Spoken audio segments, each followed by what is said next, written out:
ಸಚಿವ ಸಂಪುಟದಲ್ಲಿ ಬರಬೇಕಂತಕ್ಕಂಥದ್ದು ಕೂಗಿದೆ. ಅದು ಯಾರು ಬರಬೇಕು ಯಾರು ಬರಬಾರ್ದು ಅಂತಕ್ಕಂಥದ್ದನ್ನು ನಮ್ಮ ಹೈಕಮಾಂಡು ಮುಖ್ಯಮಂತ್ರಿಯವರು ಉಪಮುಖ್ಯಮಂತ್ರಿಯವರು ನಮ್ಮ ಪಕ್ಷದ ಅಧ್ಯಕ್ಷರಾಗಿರ್ತಕ್ಕಂಥ ಡಿ ಕೆ ಶಿವಕುಮಾರ್ ನಿರ್ಣಯ ಮಾಡ್ತಾರೆ. ವಿಸ್ತರಣೆ ಆಗುತ್ತೆ ಸರ್, ಯಾವಾಗ ಆಗುತ್ತೆ ಗೊತ್ತಿಲ್ಲ, ಆಗ್ತಕ್ಕಂಥ ಸಾಧ್ಯತೆ ಇದೆ ಅಂತ ನನ್ನ ಅಭಿಪ್ರಾಯ, ನನ್ನ ವೈಯಕ್ತಿಕ ಅಭಿಪ್ರಾಯ. ಯಾವಾಗ ಆಗುತ್ತೆ ಅಂತಕ್ಕಂಥದ್ದಕ್ಕೆ ನನಗೆ ಉತ್ತರ ಕೊಡಕ್ಕೆ ಬರಲ್ಲ. ಸರ್, ಈಗ ಸಿಎಂ ಸೈಲೆಂಟ್ ಆಗಿರೋದು ನೋಡಿ, ಸಚಿವ ಸಂಪುಟ ವಿಸ್ತರಣೆಯಲ್ಲಿ ಎಲ್ಲವೂ ಸಿಎಂ ಬದಲಾವಣೆ ಚರ್ಚೆಗಳು ಮತ್ತೆ ಮುನ್ನೆಲೆ ಬಂದಿದ್ದಾವೆ. ಏನು ಸಿಎಂ ಏನು ಸೈಲೆಂಟ್ ಆಗಿದ್ದಾರೆ? ಯಾವುದು ಮಾತಾಡ್ತಾ ಇಲ್ಲ ಸರ್. ಏನು ಮಾತಾಡಬೇಕು? ಈಗ ಸಚಿವ ಸಂಪುಟ ವಿಸ್ತರಣೆ ಬಗ್ಗೆ ಅದೇ ಹೈಕಮಾಂಡ್ ಯಾವಾಗ ಕ್ಲಿಯರೆನ್ಸ್ ಕೊಡ್ತೈತೆ ಅವಾಗ ಮಾಡ್ತಾರೆ. ದಾವಣಗೆರೆ ಎಲೆಕ್ಷನ್ ವಿಚಾರದಲ್ಲಿ ಮುಸ್ಲಿಂ ನಾಯಕರ ತಲೆದಂಡ ಎಷ್ಟು ಮಟ್ಟಿಗೆ? ಯಾಕಪ್ಪ ಅಂದ್ರೆ ಕಾಂಗ್ರೆಸ್ಗೆ ಮುಸ್ಲಿಮರ ಬೆನ್ನೆಲುಬು ಅನ್ನೋದು ಸಾಧಾರಣವಾಗಿ ಎಲ್ಲರಿಗೂ ಗೊತ್ತಿರುವಂಥ ವಿಚಾರ ಅಲ್ಲ. ನಮಗೆ ಮುಸ್ಲಿಮರು ಬೆನ್ನೆಲುಬಿದ್ದಾರೆ, ನಿಜ. ಮುಸ್ಲಿಮರು ಬೆನ್ನೆಲುಬಿದ್ದಾರೆ, ಅದ್ರ ಜೊತೆಗೆ ಎಲ್ಲ ಸಮಾಜದ ಮುಖಂಡರುಗಳಿದ್ದಾರೆ. ನಮ್ಮ ಪಕ್ಷದಲ್ಲಿ ಎಲ್ಲ ಸಮಾಜದ ಮುಖ್ಯಮಂತ್ರಿಗಳಾಗಿದ್ದಾರೆ.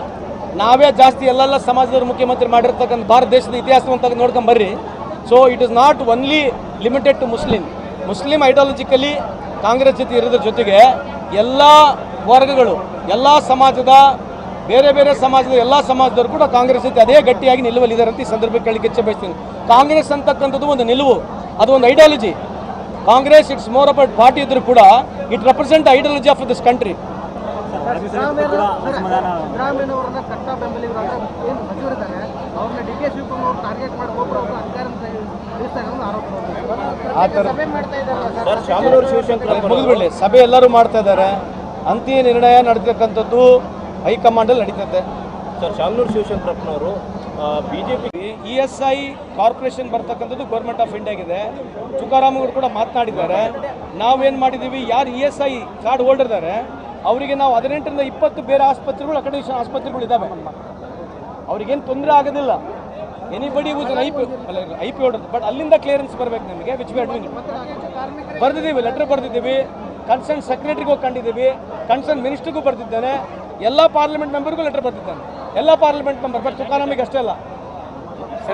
From that, he has insulted our Prime Minister, and of late, recently, he has told hell hole. He has called India as a hell hole. ಅಂದರೆ ನರಕದ ದೇಶ ಅಂತಕ್ಕಂಥ ಅರ್ಥ.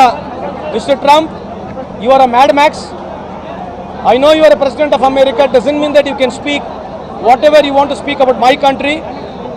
I really want to condemn the way you are told about my country. I can show you a middle finger also.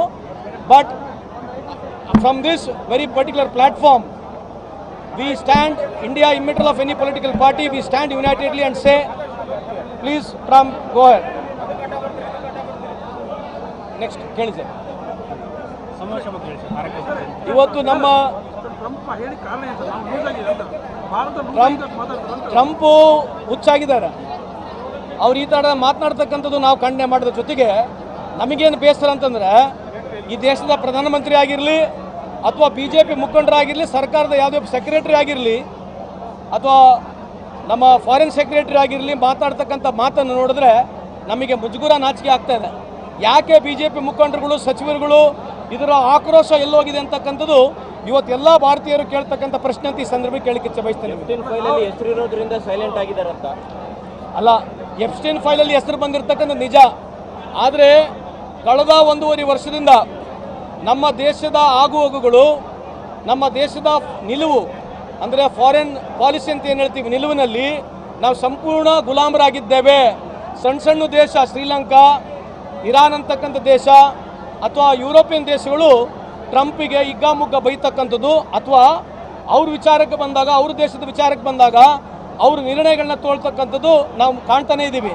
ಆದರೆ ನಮ್ಮ ದೇಶದ ನಿರ್ಣಯಗಳನ್ನು Trump ಏನು ಹೇಳ್ತಾನೆ ಹಾಗೆ ಶಿಷ್ಟಾಚಾರವಾಗಿ ಕೈ ಮುಗಿದು ಅತ್ಯಂತ ಭಯದ ವಾತಾವರಣದಿಂದ ನಮ್ಮ ಸರ್ಕಾರ, ನಮ್ಮ ಪ್ರಧಾನಮಂತ್ರಿಯವರು ಒಪ್ಕೊಳ್ತಕ್ಕಂಥದ್ದು ಕಾಣ್ತಾ ಇದೆ. ಅದಕ್ಕೆ ಯಾವ BJP ಮುಖಂಡರಾಗಿರಲಿ, ಪ್ರಧಾನಮಂತ್ರಿಯವರು ಸ್ವತಃ ಆಗಿರಲಿ ಅದ್ರ ಬಗ್ಗೆ ಸ್ಪಷ್ಟೀಕರಣ ಕೊಡ್ತಾ ಇಲ್ಲ. ತಮಿಳ್ನಾಡಿಗೆ ಬಂದರೆ ಬ್ಲ್ಯಾಕ್ ಮೇಕಪ್ ಮಾಡ್ಕೊಳ್ತಾರೆ. ಇದೇ ಪ್ರಧಾನಮಂತ್ರಿಯವರು ತಮಿಳ್ನಾಡಿಗೆ ಬಂದರೆ ಕಪ್ಪು ಮೇಕಪ್ಪು, ಡೆಲ್ಲಿಗೆ ಹೋದರೆ ಮೇಕಪ್ನ ತೆಗೆಯೋದು, ತಮಿಳ್ನಾಡಿಗೆ ಬಂದರೆ ಅದೊಂದು ಧೋತಿ ಹಾಕೊಳ್ಳೋದು, ಅಲ್ಲಿ ಹೋಗಿ ಫೋಟೋ ಶೂಟ್ ಮಾಡೋದು. ಇವರಿಗೆ ಬರೀ ಎಲೆಕ್ಷನ್ ಹೈಲು, ಈ ಎಲೆಕ್ಷನ್ ಹುಚ್ಚು ಒಂದು ಬಿಟ್ಟರೆ ನಮ್ಮ ದೇಶದ ಪ್ರಧಾನಮಂತ್ರಿಗೆ ಬೇರೆಯನ್ನು ಕಾಣ್ತಾ ಇಲ್ಲ ಅಂತಕ್ಕಂಥ ಈ ಸಂದರ್ಭಕ್ಕೆ ಕೇಳಲಿಕ್ಕೆ ಇಚ್ಛೆ ಬಯಸ್ತೇನೆ ನಿಮಗೆ. ಇವತ್ತು ಬೇರೆ ಬೇರೆ ದೇಶಗಳು ಇವತ್ತು ಇರಾನ್ನ ತೊಂದರೆಯಿಂದ ಏನಾಗಿದೆ ಅಂತಕ್ಕಂಥದ್ದು ಈ ದೇಶ ಅವ್ರವ್ರ ದೇಶಗಳಲ್ಲಿ ಏನು ಮಾಡಬೇಕಂತಕ್ಕಂಥದ್ದು ವಿಚಾರವನ್ನು ಮಾತನಾಡ್ತಾ ಇದ್ರೆ ನಮ್ಮ ದೇಶದ ಪ್ರಧಾನಮಂತ್ರಿಗಳು ದೇಶದ ಬಗ್ಗೆನೂ ಮಾತನಾಡೋಂಗಿಲ್ಲ.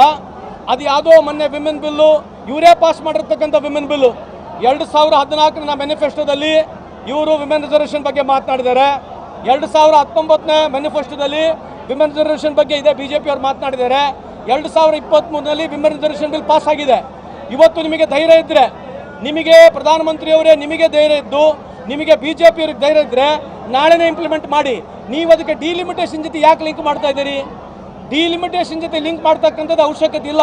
ಆ ರೀತಿ ಕಾನೂನು ಆಲ್ರೆಡಿ ಪಾಸ್ ಆಗಿದೆ. ಇವರಿಗೆ ಹೆಣ್ಮಕ್ಳಿಗೆ ಆದ್ಯತೆ ಕೊಡಕೂಡುದು. ಇವತ್ತು ಉದಾಹರಣೆಗೆ ಹೇಳೋಣ, ಇವತ್ತು ಬೇಡ ಬಿಡಿ, ರಿಸರ್ವೇಷನ್ ಬೇಡ, ನೀವು ನಾಳೆ ಡಿಕ್ಲೇರ್ ಮಾಡಿರಿ.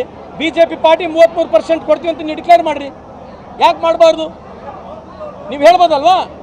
ಇವತ್ತು ಡಿಲಿಮಿಟೇಷನ್ ಬಿಟ್ಟೇ ಬಿಡೋಣ, ಬಿಜೆಪಿ ನೀವು ಪ್ರಾರಂಭ ಮಾಡಿರಿ, 33% ಕೊಡ್ರಿ. ಇದು ಹೆಣ್ಮಕ್ಳಿಗೆ ಕೊಡಬಾರ್ದು ಅಂತಕ್ಕಂಥ ಉದ್ದೇಶದಿಂದ ಅವರು ಡಿಲಿಮಿಟೇಷನ್ ವಿಮೆನ್ ರಿಸರ್ವೇಷನ್ ಬಿಲ್ಲು ಜೊತೆಗೆ ತಂದು ಜನರಿಗೆ ಸುಳ್ಳು ಮಾಹಿತಿಯನ್ನು ಕೊಡ್ತಕ್ಕಂಥ ಕೆಲಸ ಇವತ್ತು ಬಿಜೆಪಿಯ ಪಕ್ಷ ಈ ದೇಶದ ಪ್ರಧಾನಮಂತ್ರಿಗಳು ಮಾಡ್ತಕ್ಕಂಥದ್ದು ಸರಿಯಲ್ಲ ಅಂತೇಳಿ ನಾನು ತಮ್ಮ ಮುಖಾಂತರ ಹೇಳಿಕೆ ಬಯಸ್ತೇನೆ. ನಾನು ಓದಿದ್ದೀನಿ, ಯಾಕಂದರೆ ಟ್ರಾನ್ಸ್ಪೋರ್ಟ್ ಆಗಿರ್ತಕ್ಕಂಥ ಅದಿರು ಪರ್ಮಿಟ್ ಇಲ್ಲ ಅಂತಕ್ಕಂಥ ನಾನು ಓದಿರ್ತಕ್ಕಂಥದ್ದು ಎಷ್ಟು ಸರಿ ನನಗೆ ಗೊತ್ತಿಲ್ಲ. ಆಲ್ರೆಡಿ ನಾವು ಮಾತನಾಡಿದ್ದೇವೆ, ಸಿ ಎಂ ಹತ್ರ ಮಾತನಾಡಿದ್ದೇವೆ, ಸಚಿವರು ಕೂಡ ಹೇಳಿದ್ದಾರೆ that investigation is going on. ತಾವು 2ನೇ ಬಾರಿ ಕಾರ್ಮಿಕ ಸಚಿವರಾಗಿದ್ದರೆ ಇದುವರೆಗೂ ಕೂಡ ನಮ್ಮ ಜಿಲ್ಲೆಯಲ್ಲಿ ಯುವಕರಿಗೆ ಉದ್ಯೋಗ ಸಿಗ್ತಾ ಇಲ್ಲ. ಇನ್ನು ಅಲ್ಲ ಕಾರ್ಮಿಕರಲ್ಲಿ ಏನಾದರೂ ವಿಶೇಷ ಅಲ್ಲ, ಕಾರ್ಮಿಕರು ಸಚಿವರು ಅಂದ ತಕ್ಷಣ ಉದ್ಯೋಗ ಕೊಡಿಸ್ಬೇಕಂತಕ್ಕಂಥೆಲ್ಲ ಪ್ರಯತ್ನ ಮಾಡ್ತೀವಿ. ಈಗ ಓವರಾಲ್ ಉದ್ಯೋಗ ಸಿಗಬೇಕಂತಂದರೆ ಹೊಸದು ಬರಲೇಬೇಕು, ಹೊಸ ಫ್ಯಾಕ್ಟ್ರಿಗಳು ಬರಬೇಕು. ಹಂಗಾಗಿ ಎಲ್ಲ ಓವರ್ಲೋಡ್ ಇದು ಜಿಂದಾಲ್ ಮೇಲೆ ಭಾಳ ಜನ ಅವಲಂಬಿತರಿದ್ದಾರೆ. ಪಕ್ಕ ಸ್ಟೀಲ್ ಪ್ಲಾಂಟ್ಗಳಲ್ಲಿ ಇಲ್ಲಿ ನಮ್ಮ ಬಳ್ಳಾರಿಗೆ ಸೊಂಡೂರಿಗೆ ಸ್ವಲ್ಪ ಮಟ್ಟಿಗೆ ಎಂಪ್ಲಾಯ್ಮೆಂಟ್ ಇದೆ, ಇಲ್ಲ ಅಂತಲ್ಲ. ಆದರೆ ಪ್ರತಿಯೊಬ್ಬರು ಇಲ್ಲೇ ಕೇಳ್ತಾ ಇದ್ದಾರೆ, ಜಿಂದಾಲಿಗೆ ಕೇಳ್ತಾ ಇದ್ದಾರೆ. ಅದಕ್ಕೆ ಮನವಿ ಮಾಡ್ತಕ್ಕಂಥದ್ದು ನೀವು ಕೇಳಿ ಫಸ್ಟು. ಜಿಂದಾಲಲ್ಲಿ ಸಿಕ್ಕಿಲ್ಲ ಅಂತಂದರೆ ನೀವು ಬೆಂಗಳೂರಿಗೆ ಬರ್ತಕ್ಕಂಥದ್ದು ಪ್ರಯತ್ನ ಮಾಡಬೇಕಂತಕ್ಕಂಥ ಹೇಳಿದ್ದೀನಿ. ಬಟ್ ಸ್ಟಿಲ್ ಲಿಮಿಟೇಷನ್ಸ್ ಇದೆ.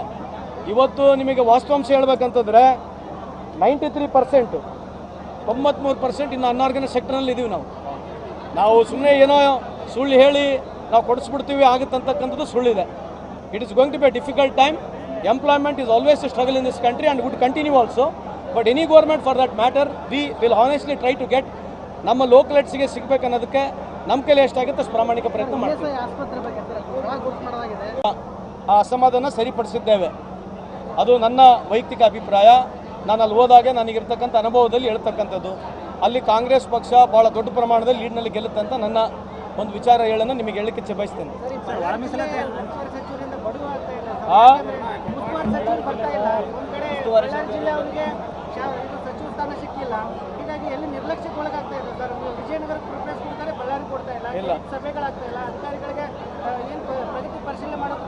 ಇಲ್ಲ, ನೀವು ಕೇಳ್ತಕ್ಕಂಥ ಪ್ರಶ್ನೆ ಸರಿ ಇದೆ, ಬರ್ತಾ ಇಲ್ಲ ಅಂತಕ್ಕಂಥ ಸರಿ ಇದೆ. ನಾನು ಸಚಿವರಲ್ಲಿ ಕೂಡ ಮಾತನಾಡ್ತೀನಿ, ಅವ್ರು ಬರ್ತಾರೆ, ಬೇಕಿದೆ ಮುಂದೆ ಬರ್ತಾರೆ. ಬಗ್ಗೆ ಬಿಜೆಪಿ ಅಸಮಾಧಾನ ವ್ಯಕ್ತಪಡಿಸಿದೆ. ಏನಂತ? ಸರಿಯಾಗಿ ಹಂಚಿಕೆ ಮಾಡಲಿಲ್ಲ ಮತ್ತು ಹೆಚ್ಚಾಗಿತ್ತು ಮೀಸಲಾತಿ ಅಂತ ಇದೆ. 50% ಒಳಗಡೆ ಮೀಸಲಾತಿ ಹಂಚಿಕೆ ಮಾಡೋದು ಸರಿಯಲ್ಲ ಅನ್ನೋ ಮಾತನ್ನು ಹೇಳ್ತಾರೆ. ಅವ್ರ ಅಭಿಪ್ರಾಯ ಅವ್ರು ಹೇಳ್ಬೋದು. ಸದನದಲ್ಲಿ 17% ನಾವು ರಿಸರ್ವೇಷನ್ ಬಂದಾಗ ಏನು ನಾವು ಮಾಡಲ್ ಮಾಡಿದ್ವಿ, ಎಲ್ಲ ಸಹಮತಿನೇ ಕೊಟ್ಟಿದ್ರಲ್ಲ. ಈಗ ಈ ಒಳ ಮೀಸಲಾತಿ ಆಗಬೇಕಂತಕ್ಕಂಥದ್ದು ಸರ್ಕಾರ ಜೊತೆಗಿದ್ರು ಕೂಡ ಸುಪ್ರೀಂ ಕೋರ್ಟ್ ಒಂದು ಗೈಡೆನ್ಸ್ ಕೂಡ ಇದೆ. ಸೊ ಎಲ್ಲರೂ ಒಪ್ಕೊಂಡಿದ್ವಿ. ಈಗ ಅವ್ರಿಗೆ ಏನು ಮಾತಾಡಿದ್ರೆ ನನಗೆ ಗೊತ್ತಿಲ್ಲ. I don't know what they have spoken. CM ಬದಲಾವಣೆ ಆಗ್ತಕ್ಕಂಥದ್ದು, ಬದಲಾವಣೆ ಆಗಬಾರ್ದಕ್ಕಂಥದ್ದು ನಾವು ಯಾರೂ ಮಾತಾಡೋಂಗಿಲ್ಲ. ನಾನು ವೈಯಕ್ತಿಕವಾಗಿ ಅದ್ರ ಬಗ್ಗೆ ಏನು ಮಾತನಾಡೋದಿಲ್ಲ.